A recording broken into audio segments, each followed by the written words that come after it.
Welcome to that time of week again in which Kerbals go to space. Actually, no Kerbals go to space. I'm building rockets. There's three, two rockets. I'm looking at my timeline here. There's two rockets. Each rocket will send one satellite into orbit. This first rocket is like it's more like Ariane 5-esque. I'm adding that extra fuel tank so that I can deorbit it and recover it. I forgot to add parachutes, so it will be recovered. We're putting a relay satellite around Kerbin because why not? They end up calling this. This is the Titan series of rockets. So it's Ariane. The reason why I'm saying it's Ariane 5-esque is because it's going to have it's going to have two peripheral boosters, and then it's going to have that payload fairing, which doesn't extend past the rocket. It just goes straight up to the aerodynamic point. On the bottom, it's powered by a main cell. The second stage is powered by the Wolfhound. Then these two peripheral side boosters are going to be powered by, I think, the Reliant. I originally put the Vector on there, but then decided to take it off because I felt that the Vector would be much too powerful. Let's be honest, it is. So we're going to put that, well, right now it's the Vector. It won't be the Vector. But we're also going to need to add some aerodynamic fins. I always like adding those because it makes the rocket a bit more stable. We're going to add some struts, fuel line, so that it can be onion staging, I think is the correct way of saying that. I think that's the correct staging term. We're also going to be adding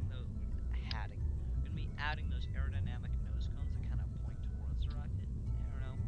I don't think it actually matters which nose cones you use. I just think they look a bit better. So we're going to be adding the Reliant engine, which does not have thrust vectoring. And so there's the Titan 1, which is the one that you're watching, and there's going to be a Titan Heavy. The Titan Heavy is going to be like what SpaceX did with the Falcon Heavy. Just strap the first stage, just strap two of the first stage on either side, right? That's what they did. Also, you might be confused, why are there fuel tanks on the launch climbers? Well, that's because what I like to do is add these like fuel lines, so then you can throttle up the engines, and then when you lift off, it'll still be fully fueled. It's an idea I found out after I kind of had. Here's my thing behind it is on launch pads, you know, they got like fuel tanks near them, right? So I thought, well, let's add some fuel tanks. This is an ion-powered probe, by the way, because the only time that engine is ever going to need to fire is to deorbit itself. As well as on the second probe, if you're recreating that mission, make sure you add reaction fuels. Because I forgot, and it ended up costing me the mission. I couldn't get it into the orbit I wanted it to be, so now it kind of looks bad. But I have a bunch of other rocket designs I have in mind, and I thought, you know what, let's just build a couple rockets today, because I like doing that. We will be getting some science data. I'm totally not procrastinating from launching and completing the tech tree by launching a crewed mission to... Actually, speaking of missions, I actually had an idea now. Instead of going to, a crewed mission to Duna, why don't we do a crewed mission to... I don't know, some other... Well, let me have a look. Why don't we do a crewed mission to Drez? Why Drez? Because I don't think Drez gets enough love, because, well, Drez is boring. But, Drez is kind of cool. So we're just going to configure the staging correctly.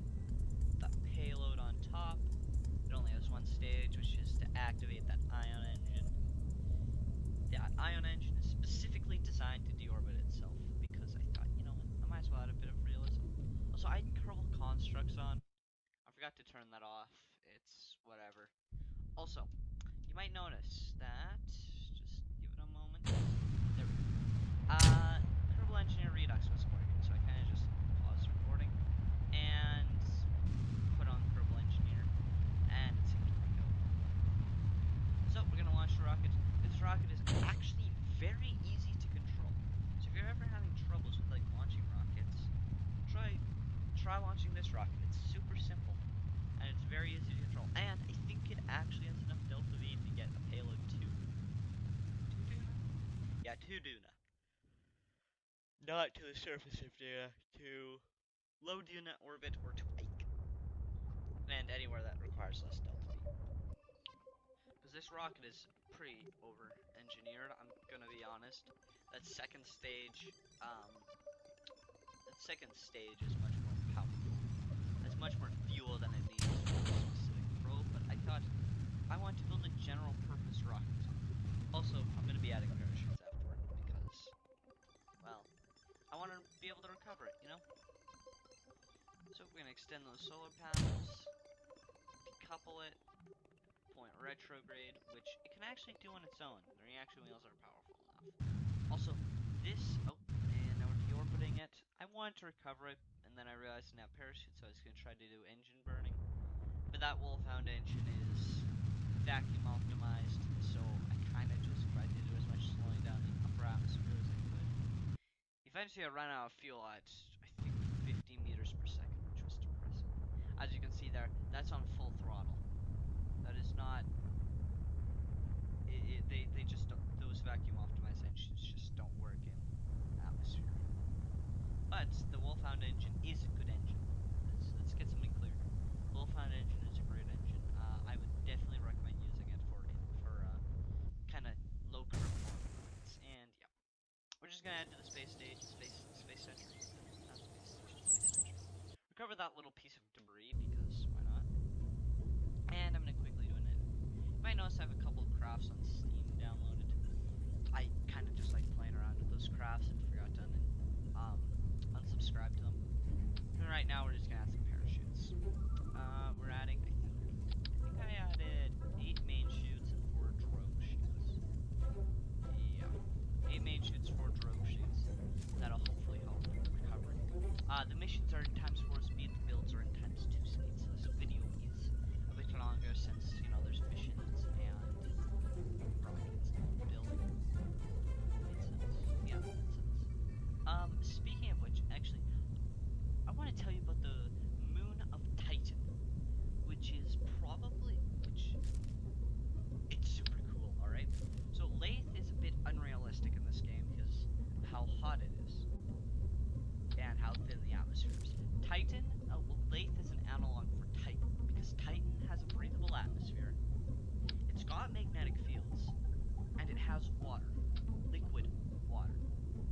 And its atmosphere is quite thick, so that'd be a challenge that we need to overcome if we ever want it. But that I had to probably not seamless. I had to pause the recording for a little bit, the voiceover, and you know how things go in the real world. And I don't remember what I was talking about. So Titan and the moon Titan, atmosphere, water. Water's important because we can use it to make rocket fuel. We can extract the hydrogen. Big deal. I should say that. Very big deal.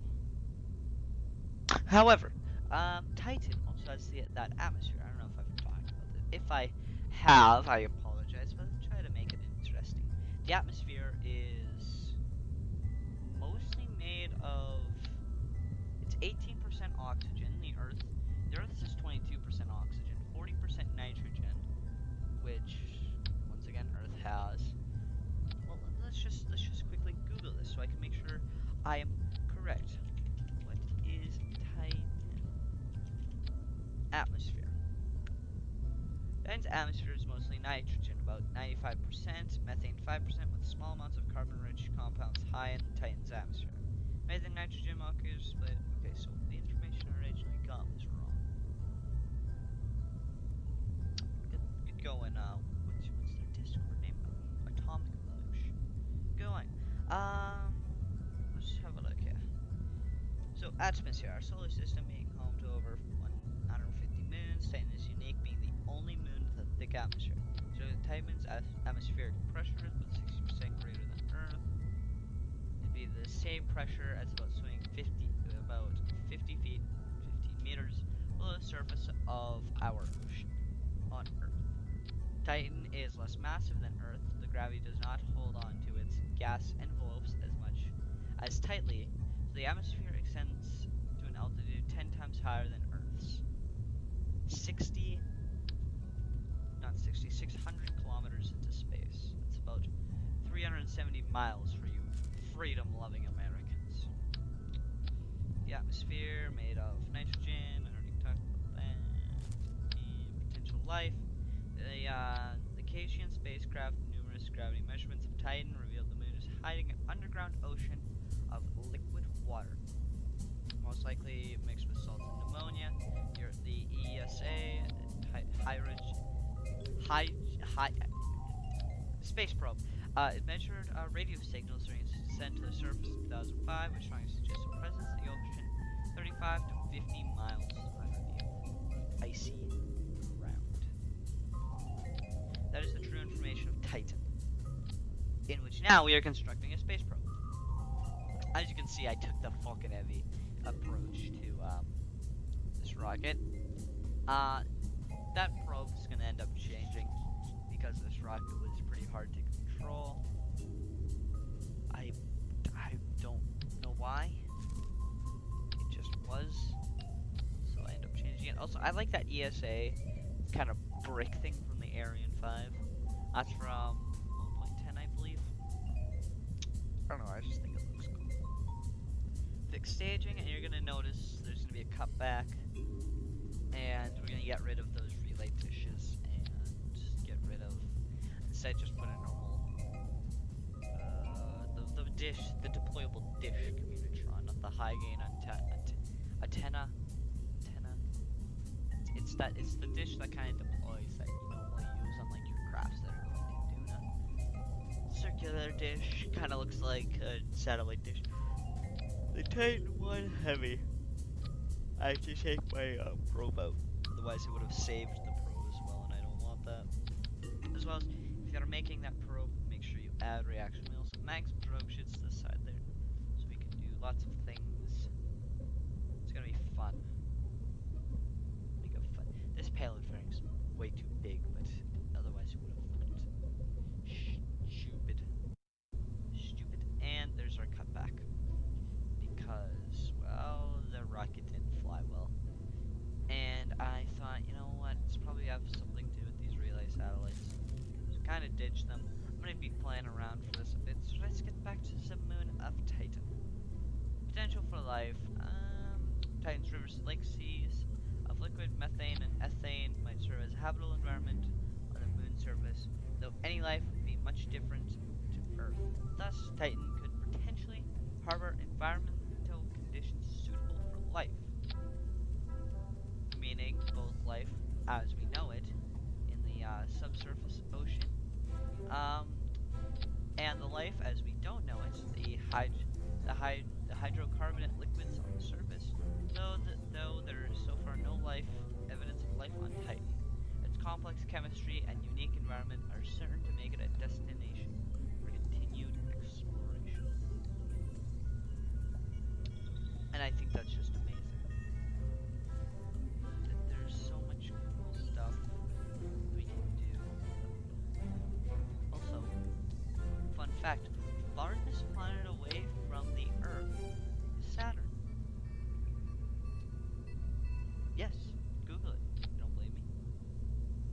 And last night I had to convince somebody that, in fact, that in the center of any galaxy is a supermassive black hole.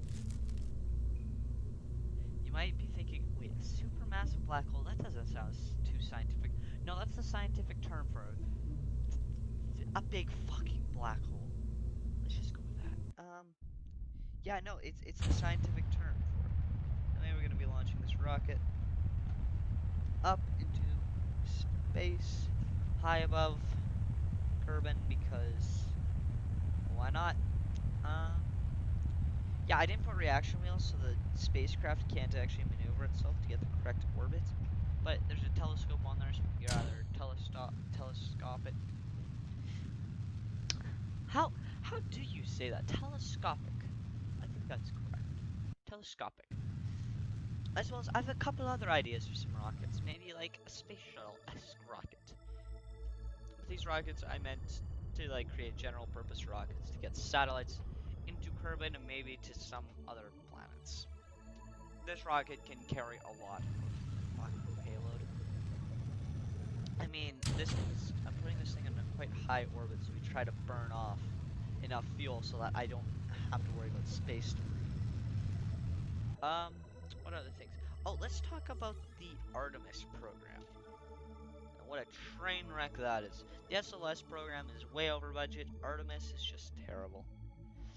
They should have just dropped Artemis because, like, let's have a look at the Saturn V. The massive, it can put, hold on. How much can the Saturn V push? It can push a lot.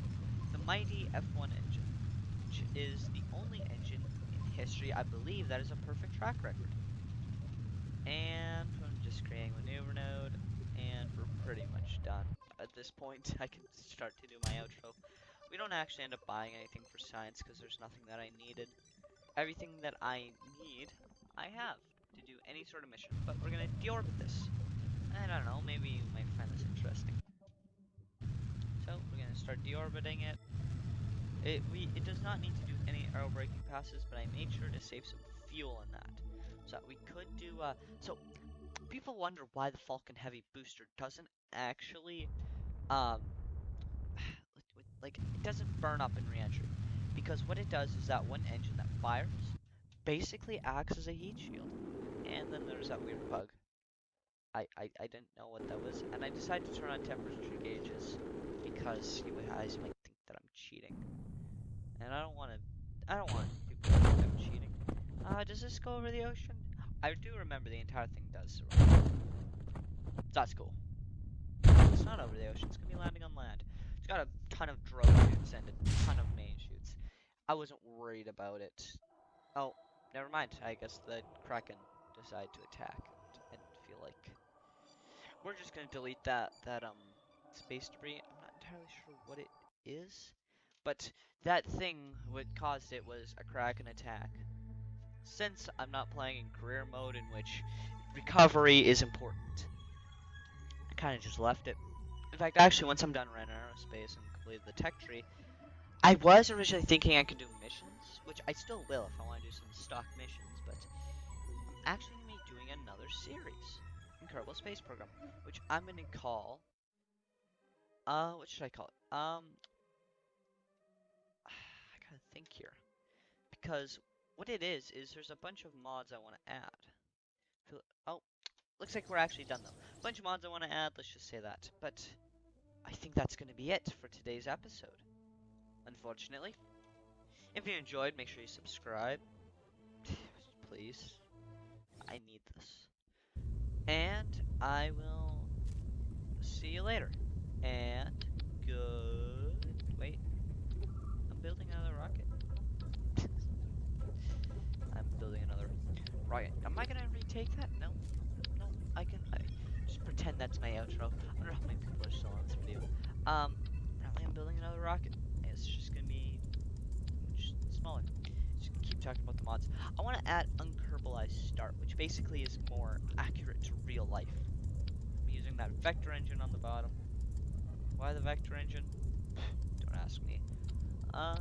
Also want to add that near future stuff. Whole bunch of mods here that I quite like. Stuff that like, here's one, here's another one. Smart docking aid. You know, all those things. Water launch sites, with Kerbal constructs, of course. Whole bunch of stuff I think would be really cool. I don't actually fly a mission with this, so I think that's gonna be it for today's episode. If you enjoy, hit the like button and